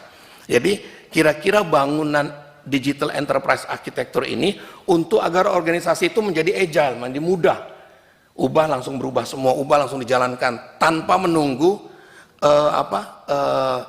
verbal perubahan SOP yang biasanya terkotak-kotak. Kira-kira seperti itu. Lalu pertanyaan berikutnya adalah apabila ada korupsi yang menghambat proses pembangunan. Orang sedang bangun 1 triliun, tiba-tiba ada korupsi 100 miliar. Apakah kita akan hentikan proses 1 triliun untuk mencari siapa yang sudah nyuri 1 miliar? Atau 100 miliar tadi? Jawaban saya tadi sudah jelas bahwa tindak pidana pemberantasan korupsi itu, pemberantasan tindak pidana korupsi itu harus inline dengan proses pembangunan. Dalam hal terjadi yang seperti ini, maka saya akan lebih mendahulukan model penyelesaiannya. Toh faktanya masih ada di lapangan. Bukti masih ada di lapangan. Setelah selesai proses, kita tidak perlu menindak sekarang. Kita tindak sekarang, kita tindak besok, kita tindak masih sama saja. Dalam hal kita mengetahui telah terjadi bukti. Itu adalah merupakan pilihan strategi kita saja. Dan saya akan lebih mengutamakan untuk menyelesaikan prosesnya dulu. Kecuali yang saya lakukan untuk mengorbankan proyek 1 triliun ini menimbulkan deteran yang cukup. Jadi jawaban yang pertama tadi ada bersyaratnya juga. Jadi kalau saya bersedia rugi 1 triliun ya, untuk mendapatkan korupsi 100 miliar, maka penindakan terhadap korupsi 100 miliar ini harus menimbulkan deteran yang cukup. Ya misalnya kalau satu kepala daerah ditangkap, tiba-tiba semua kepala daerahnya jadi takut itu. Ya, itu mungkin kita abaikan yang 1 triliun dan lain sebagainya. Tapi kalau tidak perlu, tunggu saja. Ya, tunggu saja. Selesai proyek, toh faktanya tetap ada di lapangan. Bukti-bukti tetap ada di lapangan. Besok kita lakukan penindakan, bisa dilakukan. Kemudian berikutnya pertanyaan dari Pak Martin, terima kasih. Bagaimana pelibatan organisasi profesi? Ya, saya terus terang saja pernah menganggap bahwa profesi di Indonesia adalah bagian dari masalah. Ya, saya pada waktu menjadi pimpinan BPK pernah memanggil 17 anggota MAPI, ya, asosiasi penilai. Ya, panggil 17, kita panggil untuk membuka kertas kerjanya. Ya, untuk buka kertasnya, kita buka kertas kerjanya. Bagaimana tanah ini dinilai berapa pada waktu ada proyek permasalahan infrastruktur pembangunan jalan tol. Dinilai berapa karena ada simton dan lain sebagainya. Nah, saya berharap dengan mengadakan komunikasi dengan organisasi profesi, mengembalikan organisasi profesi bekerja sesuai profesinya, sesuai keilmuannya dan sebagainya, kita berharap bahwa profesi ini tidak menjadi tukang stempel, baik yang akuntan, yang penilai, yang analis dan lain sebagainya. Ya, mereka betul-betul bekerja sesuai dengan profesinya. Itu perlu pelibatan organisasi profesi dalam konteks pencegahan. Berikutnya pertanyaan terkait dengan kerugian perekonomian negara. Saya tidak pernah melakukan perhitungan dari ratusan yang saya tanda tangani, tidak pernah menandatangani, tidak ingin menandatangani kerugian, nilai dari kerugian perekonomian negara. Waktu itu kebakaran hutan di Riau, saya menolak menghitung. Mengapa? Karena Badan Pemeriksa Keuangan tidak mempunyai standar pemeriksaan keuangan negara yang cukup untuk melakukan kerugian perekonomian negara. Karena satu hal, kerugian perekonomian negara itu harus, dalam kacamata kami, kerugian negara itu harus nyata dan pasti. Sudah terjadi dan dapat diukur. Mengandung arti sudah terjadi dan dapat diukur dengan cara yang handal. Handal itu artinya apa? Metodologinya tetap, siapa yang punya menghitungnya tetap, keterjadian dimanapun dia tetap posisinya. Nah, tetapi saya lihat aparat penegak hukum sekarang sedang mengembangkan metodologi perhitungan perekonomian negara. Saya mengusulkan kalau memang akan dihitung kerugian perekonomian negara agar dia tetap masuk dalam unsur nyata dan pasti. Pertama kerugian negara dulu, kerugian keuangan negara yang nyata dan pasti. Standar kami mengatakan itu harus tercatat dulu di dalam suatu aset tertentu atau suatu pembukuan tertentu, baru pengurangannya, penghilangannya, itulah yang namanya kerugian negara. Jadi harus ada catatannya dulu. Nah pertanyaannya, kalau gunung di sana itu ada catatannya nggak? Tidak ada catatannya. Pertanyaannya, kalau gunung kapur dicuri, hutan terbakar dan sebagainya, itu ada nggak angka kerugian keuangan negaranya? Saya mengatakan tidak ada dalam arti sempit. Saya jeda dikit. Terus kalau potensial loss misalnya, dihitung-hitung nih ada ahli, seharusnya negara untung segini nih, gara-gara ada peristiwa itu, yang seharusnya itu tidak terjadi, itu termasuk kerugian keuangan negara nggak Pak? Menurut Bapak?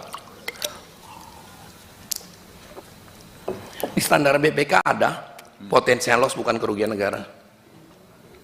Di standar BPK ada bahwa potensial loss bukan kerugian negara. Karena kerugian negara itu harus nyata dan pasti sudah terjadi, artinya kalau potensi belum terjadi.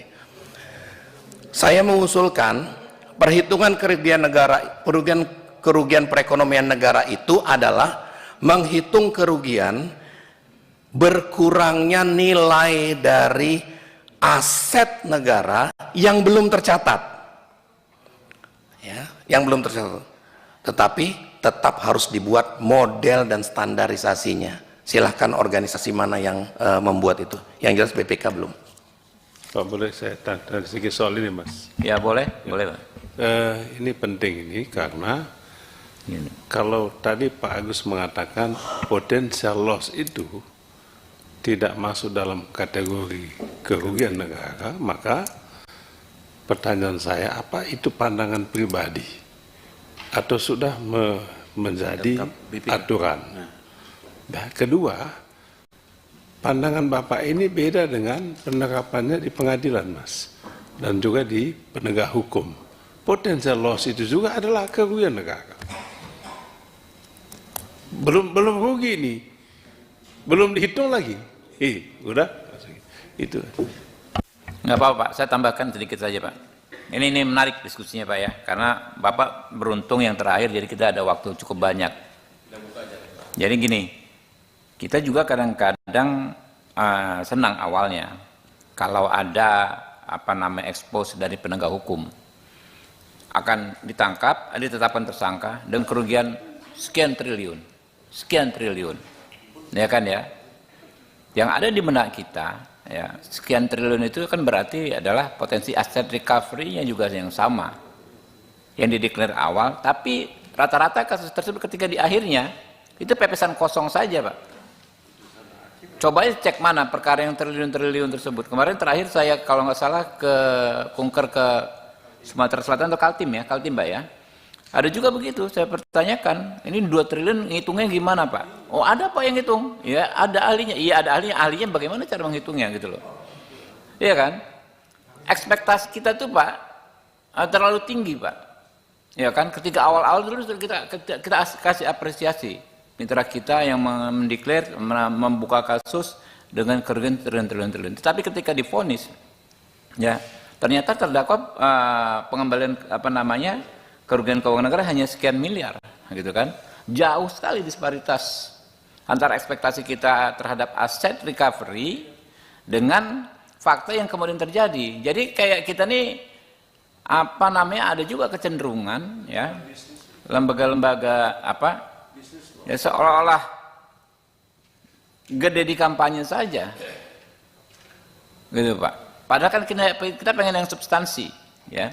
Kita senang kalau ada tipikor sekian triliun dibuka, tapi yang masuk akal aset recovery-nya kemungkinannya seperti apa? Itu PR besar buat kita Pak. Ini diskusi Pak. Jadi Bapak menyampaikan pendapat pribadi dengan rumusan peraturan perundang-undangan yang Bapak ketahui. Mungkin itu. Jadi memang Bapak dia hadir di sini tidak sebagai wakil ketua BPK atau mantan wakil ketua BPK, tapi menyampaikan pendapat pribadi berdasarkan aturannya yang mana. Mungkin itu yang ditanya Pak Beni ya. Betul-betul. Yuk. Ya, karena sudah tidak wakil ketua BPK lagi, nggak bisa menyatakan pendapat atas nama BPK. Tapi kalau kemarin saya akan nyatakan pendapat seperti itu. Jadi posisinya apa yang saya sampaikan itu termaktub di dalam standar operation prosedur di BPK. BPK tidak pernah menulis opportunity itu sebagai kerugian negara. Dia harus nyata dan pasti, harus betul-betul sudah keluar, harus betul-betul sudah ini. Tapi ya sekarang saya anggap itu adalah pendapat pribadi saya. Dan kenapa kok di pengadilan bisa dihukum lain? Pertanyaan sederhana. Di dalam undang-undang BPK yang berwenang melakukan perhitungan kerugian negara itu adalah BPK. Tetapi mengapa kok ada pihak-pihak lain yang melakukan perhitungan kerugian negara? Karena di dalam pengadilan hakim diberi wewenang untuk mengadili kira-kira pembuktian mana yang common sense menurut hakim. Jadi ini cerita antara teoritis dengan praktikal yang ada di pengadilan. Jadi mungkin saja dilatih dulu, nanti hakimnya diminta ke BPK dulu untuk mempelajari bagaimana proses perhitungan kerugian negara yang ada di BPK dan sebagainya. Which is itu belum pernah. Kita sudah lakukan pembahasan dulu di tahun 2016-17. Pak Ketua boleh sedikit lagi Pak Ketua. Jadi saya rasa ini penting Pak. Ya, menarik kan kawan-kawan ya. Tentang kerugian keuangan negara, ya kita bingung ini. Mengapa bingung? Selama ini Pak ada BPK. Kalau BPK tidak mau keluarkan atas permintaan APH, APH ini datang ke BPKP. Kalau BPKP juga tidak mau, maka dia bisa datang ke misalnya bikin bangunan, gedung. Itu bisa datang ke Politeknik itu. Iya, perguruan tinggi. Lalu hitung suka-suka itu. dan menghitung bangunan yang sudah selesai 20 tahun lalu, Mas Ketua. 20 tahun lalu udah selesai ini. Sekarang dihitung lagi sama dia oleh dosen di Politeknik. Dia hitung. Coba bayangkan hitungan sekarang untuk bangunan yang 20 tahun lalu. Enak aja dia bilang ini kerugian sekian. Gimana dong? Iya, langsung Pak. Suka-suka gitu loh. Ya, respon Pak. Ya, punya kewenangan dan punya kemampuan itu sesuatu hal yang berbeda. BPKP dan organisasi lain menganggap punya kemampuan untuk melakukan perhitungan negara. Tapi yang termaktub di dalam undang-undang yang punya kewenangan adalah BPK. Nah, seandainya hakim menilai bahwa, dan dalam hal ini memang sudah ada SEMA-nya yang mengatakan apabila memang tidak BPK maka dapat dilakukan oleh yang lain, berarti sedang dilakukan orang yang dianggap dalam konteks punya kemampuan. Jadi tinggal diuji saja apakah memang nanti pihak yang melakukan perhitungan kerugian negara itu dianggap memang betul-betul mampu atau tidak. Itu dulu sebelum masuk kepada material model perhitungannya. Jadi proses pengujiannya seharusnya di pengadilan sifatnya seperti itu. Berbeda dengan BPK yang punya kewenangan. Harusnya tidak perlu ditanyakan lagi terkait dengan kemampuan daripada proses itu. Dan pertanyaan Pak Ketua tadi terkait dengan nilai kerugian negaranya dan ganti kerugiannya, itu memang kadang-kadang tidak berhubungan, karena nilai kerugian negaranya itu dianggap bahwa ketidakbermanfaatan suatu aset atau kehilangan suatu aset tertentu yang belum tentu semuanya atau mampu diganti oleh tersangka utamanya, itu belum tentu. Jadi pada waktu dia mengeksekusi ganti kerugiannya atau at least misalnya dibuat putusan hakim bahwa uang ganti kerugiannya sebesar 2 triliun, belum tentu dia mampu 2 triliun. Ini kadang-kadang ada dikotomi antara bukan begitu Pak. Oh, maaf. Yang saya maksud adalah ini kan prosesnya kan kita lihat melihat proses persidangan yang terbuka untuk umum. Sejak awal penetapan penangkapan tersangka diungkap, misalnya korupsi ini nilai kerugian keuangan negara dideklar 2 triliun. Itu banyak sekali Pak sekarang Pak di daerah-daerah saja. Level daerah triliun-triliun disebut, ya kan?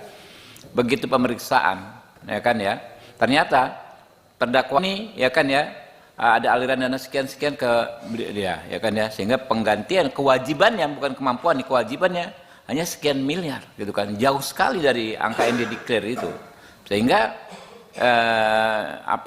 ekspektasi kita ya ini nggak terpenuhi gitu. Ya mungkin terjadi miss dalam proses perhitungan kerugiannya menurut Pak Ketua. Ya kalau itu saya tidak berpendapat. Kalau itu saya tidak berpendapat. Baik, saya lanjutkan Pak Ketua, izin. Baik. Pimpinan, izin berhubungan ini. Ya, kalau berhubungan nggak apa-apa, lanjut. Ya, jadi Pak Agus, seandainya Pak Agus jadi terpilih menjadi anggota KPK, apakah Pak Agus akan menggunakan ukuran yang tadi? Sebab itu terjadi di KPK juga, sering menggunakan penilaian dari pihak yang lain. Nggak pakai BPK, dia punya tim sendiri yang menghitung Pak. Tadi kan Bapak bilang punya kemampuan beda sama yang punya kewenangan, dan saya setuju. Berdasarkan undang-undang yang punya kewenangan hanya BPK. Nah kalau Bapak terpilih, apa Bapak menggunakan metode seperti itu? Nah itu pertanyaan saya, terima kasih. Ya, saya di BPK paham bahwa auditor penghitung kerugian negara cuma 100 orang. Melayani dari mulai Polres dan lain sebagainya. Jadi yang paling mudah bagi saya seandainya ditunjuk menjadi pimpinan KPK adalah membentuk unit perhitungan kerugian negara juga di sana yang bekerja dengan standar yang dibuat oleh BPK. Dan itu suatu hal yang mudah. Jadi posisinya, karena standar di BPK itu bersifat terbuka. Standar BPK itu siapapun boleh menggunakan standar yang ada di BPK, dan itu boleh, pihak manapun boleh, dan bahkan itu untuk digunakan sebagai rujukan. Toh saya mempunyai kemampuan untuk membuat unit itu. Saya rasa itu jawabannya.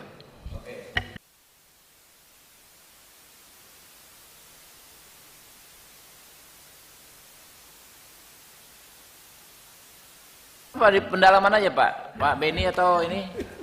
Pak, ini kan kita bicara mengenai kewenangan. Maaf belum Pak, ini advokat, ini jaksa, polisi, jadi paham sekali ini barang nih Pak. Ya. Pak, ini kita bicara mengenai izin pimpinan. Iya lanjut. Kan kita bicara mengenai kewenangan Pak, ya kan? Jangan sampai masuk ke abuse of power tadi Pak. Sebab orang itu jangan menjadi hakim atau menjadi juri untuk dirinya sendiri. Itu prinsip hukum loh Pak. Betul ya Pak Beni senior? Kita nggak boleh menjadi hakim atau menjadi juri, menjadi wasit untuk diri kita sendiri.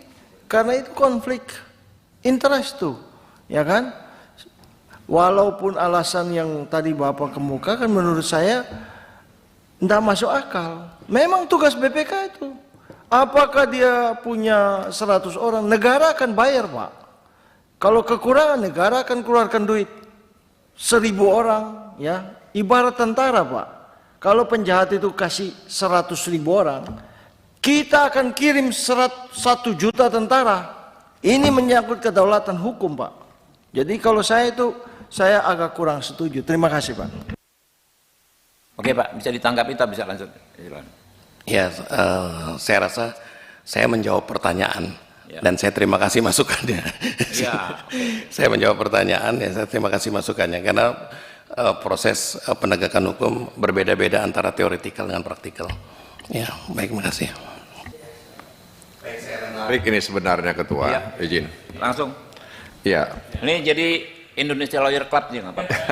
Lanjut. Jadi seperti ya maaf ya, seperti kata Pak Beni itu memang terjadi di lapangan dan biasanya institusi penegak hukum itu atau APH itu ketika dia sudah menemukan itu dia berusaha mempertahankan apa yang dia temukan, lalu dia cari orang perguruan tinggi yang selama ini bekerja sama, disebutkanlah ada tidak cocok dan lain sebagainya. Dan itu sebabnya kenapa Mahkamah Konstitusi kan menghilangkan kata dapat itu dalam pasal 2 dan 3 Undang-Undang Tipikor. Dari delik formil bergeser ke delik material. Jadi karena kata dapat itu sangat membingungkan itu. Jadi ada potential loss, ada actual loss gitu ya. Jadi sebenarnya pertanyaan Pak ST tadi itu, saya menyebut beliau Pak ST. Ya, karena namanya memang belum akrab di telinga Republik Indonesia. Mungkin kalau di Filipina nama itu sangat akrab gitu. Mungkin tadi pertanyaan tadi penting itu Pak Agus ya. Kelak misalnya saudara atau Pak Agus menjadi salah seorang komisioner, barangkali perlu menertibkan ini ya, sehingga kemudian kalau kita membaca undang-undang KPK ya di bab menimbang di poin B itu jelas bahwa kepolisian, kejaksaan dan KPK itu harus bersinergi agar tindak pidana korupsi itu bisa berhasil guna, berdaya guna, merujuk kepada kesetaraan kewenangan dan juga prinsip hak asasi manusia. Jadi saya pikir itu juga masuk di dalamnya apa yang kita bicarakan tadi. Itu masukan saja, demikian. Terima kasih Ketua. Ya, ini breaking news, Indonesia di peringkat ketiga sekarang. Setelah menang 2-0, ya kan? Masih ada harapan. Lanjut Pak. Pimpinan Pak Agus Joko juga masih ada harapan. Sebelum ya, ke sini Pak ya. Inja, ya. Supaya ini biar puas diskusi ini ya. Dan nggak karena apa-apa. ini Kadung kita nggak nonton bola Pak. Ya, Pak. Ini betul-betul kita gunakan kesempatan ini untuk juga memastikan untuk selesai fit proper. Iya ke depan ini. Karena yang mau kita cari nih kan nggak hanya fit secara teknis pengetahuannya, tapi proper secara etikanya. Ini yang teknisnya ini, yang sekarang ini kita butuhkan. Pertanyaan saya, meskipun tadi pendapat pribadi ya soal tadi potensial loss bukan termasuk kerugian negara. Yang kerugian negara adalah yang betul-betul nyata dan pasti keluar dari yang sudah tercatat, berapa yang keluar dari itulah yang dianggap kerugian negara itu. Tapi kemudian dipakai juga istilah kerugian perekonomian negara yang akan diduga merugikan begitu. Ini biar bulat ini, karena yang mau kita tanyakan adalah jikalau terpilih menjadi pimpinan KPK, pakai yang mana? Kita mau kepastian itu. Mau pakai yang actual loss tadi kan? Atau yang sekarang berkembang tadi yang disampaikan teman-teman. Di APH menggunakan termasuk yang potensial, masih potensial gitu. Kita perlu ketegasan saja ini dari Pak Agus. Kalau terpilih, pakai yang mana? Makasih pimpinan. Silakan Pak. Secara peraturan perundang-undangan, semua model perhitungan kerugian negara, kerugian keuangan negara yang ada sekarang ini, semua pengaturannya, itu belum menyebutkan secara spesifik metodologi tata kerja perhitungan perekonomian negara, belum. Tetapi di dalam undang-undang Tipikornya sendiri mengatakan, menyebutkan kerugian keuangan dan atau perekonomian negara. Jadi penyebutan perekonomiannya sudah ada, kerugian perekonomian. Tapi yang baru dibahas sekarang secara detail dan model perhitungan itu kerugian keuangan negara. Itu muncul di dalam Undang-Undang Keuangan dan Perbendaharaan Negara. Sudah ada itu. Di dalam dua undang-undang ini tidak pernah menyebutkan model perhitungan perekonomian negara. Maka berkembanglah apa yang dibuat oleh kejaksaan, berkembanglah apa yang dibuat oleh ahli, yang kemudian dipaparkan di persidangan. Ada yang diterima, ada yang tidak. Saya sendiri akan mengusulkan karena belum ada peraturannya, model perhitungan perekonomian itu adalah apabila kita bisa membuktikan aset-aset negara yang tidak tercatat di dalam balance sheet negara ini, itu yang terkurangi. Jadi bukan potensi. Dan saya mengatakan potensi, yang namanya potensi itu adalah suatu keadaan yang akan terjadi apabila ada variabel yang lain terjadi. Itu potensi. Jadi itu nggak pasti modelnya. Iya dong. Nggak pasti modelnya, itu namanya potensi. Dan dengan demikian tidak, potensi itu bukan kerugian negara karena dia belum pasti. Ya, kalau ada ini maka tidak ada terjadi dan sebagainya posisinya. Jadi saya mengusulkan seperti itu. Jadi mungkin itu jawaban dari saya, Pak Hinca. Ya. Menarik.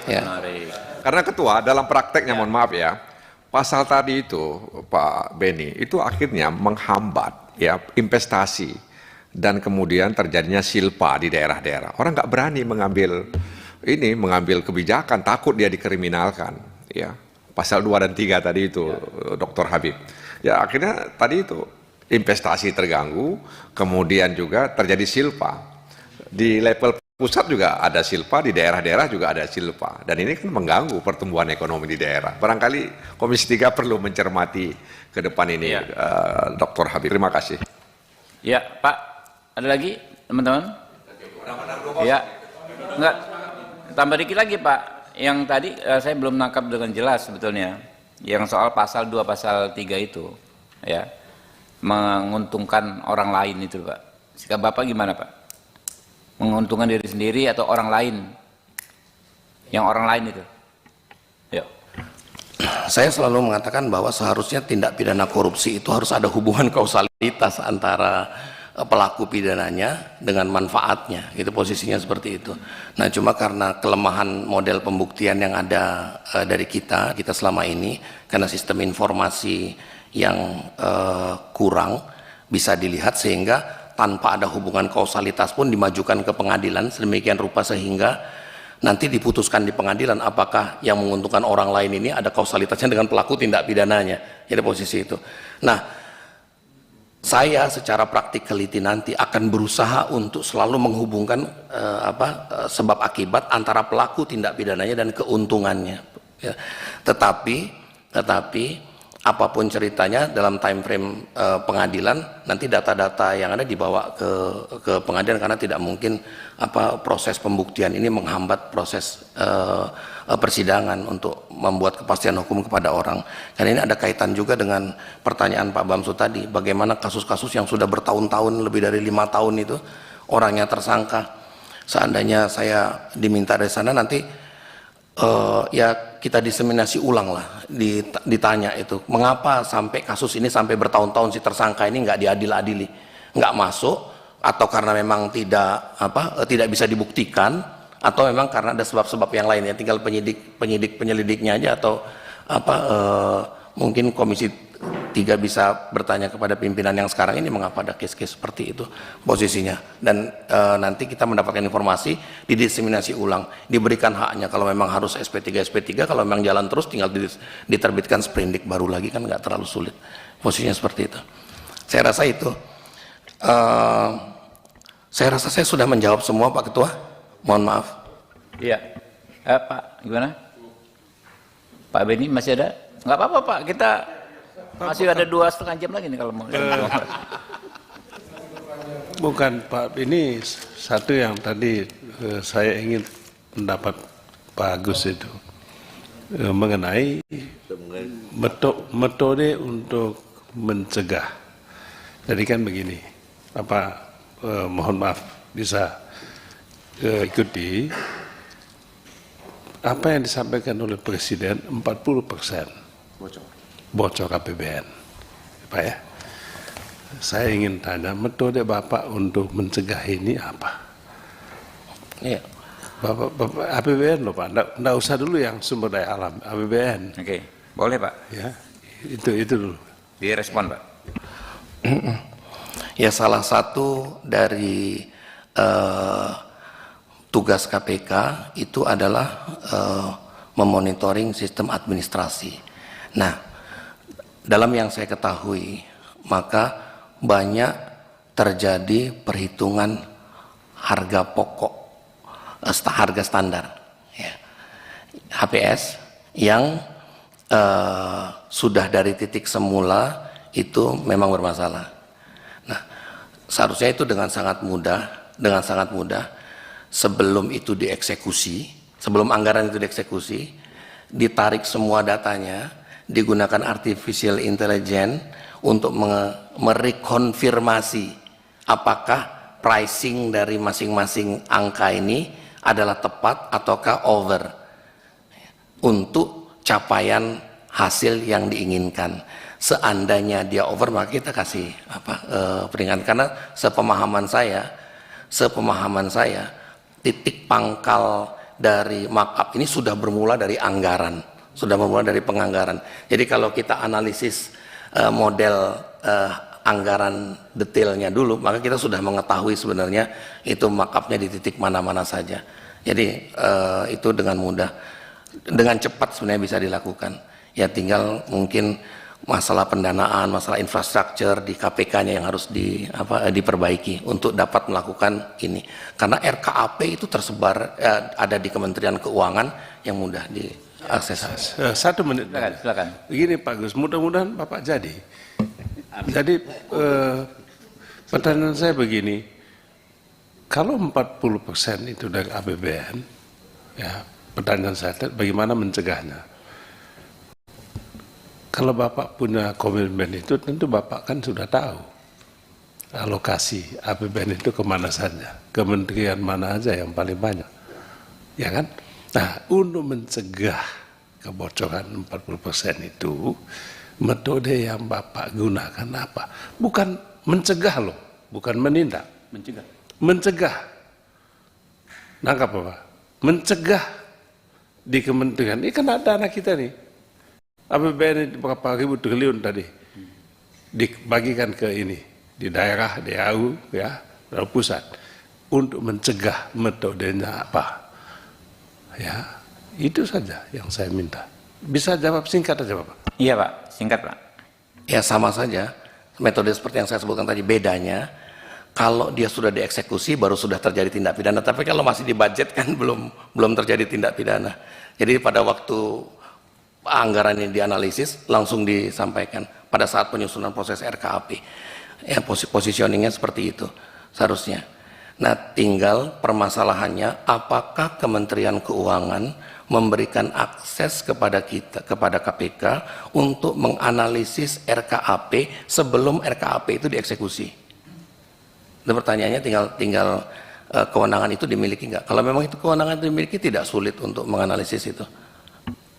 Oke, terima kasih banyak. Izin Pak Ketua. Ya, ini biar dia silakan. Silakan. Mungkin Pak Rikwanto sebentar. Menyimpulkan aja. Closing aja saya itu maksudnya. Seperti jangan terjadi kasus kayak bansos itu loh Pak. Itu maksudnya. Tapi yang jelas tadi Pak Beni Karman sudah bilang mudah-mudahan Anda jadi. Waduh, kalau Pak Beni aja udah ngomong begitu, kayaknya bagus Pak. Silakan. Saya coba menyimpulkan Pak Beni. Sepertinya KPK ini belum ada metodologi ataupun suatu cara untuk mencegah kebocoran itu. Belum dibakukan atau belum diniatkan. Intinya lebih enak menangkap ya daripada mencegah itu. Ya. Ya kita harapkan APBN 2025 ini adalah upaya-upaya seperti itu supaya nggak bocor-bocor lagi. Terima kasih. Mantap. Pimpinan, ya, ini ya. biar ini enak menyimpulkan juga.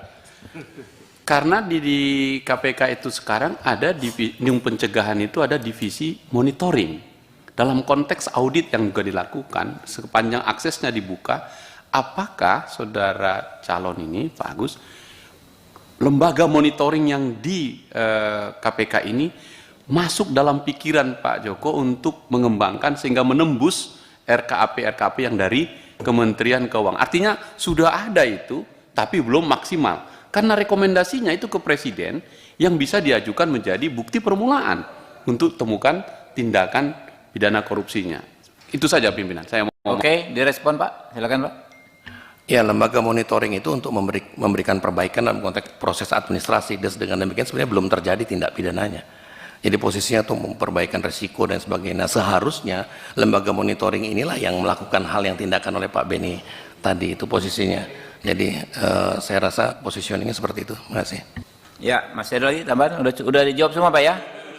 Teman-teman, sudah terpuaskan semua malam ini? Alhamdulillah, ini paling lama nih Pak. Bapak nyaris 2 jam ya, rezeki Pak Agus Joko Pramono. Oke, kita lanjut jam 8.30 besok pagi Pak. Kita gaspol lagi, jadi masyarakat bisa menilai keseriusan kita, Komisi 3, dedikasi kita. Sampai semalam ini masih begitu banyak ya teman-teman yang hadir, dan soal apa namanya hak anggota menyampaikan ekspresinya kita maksimalkan ya. Kita alokasikan waktu yang seluas-luasnya. Terakhir kita sama-sama sampaikan terima kasih kepada timnas ya, sudah menang 2-0, terutama untuk Marcelino Ferdinand yang mencetak 2 gol.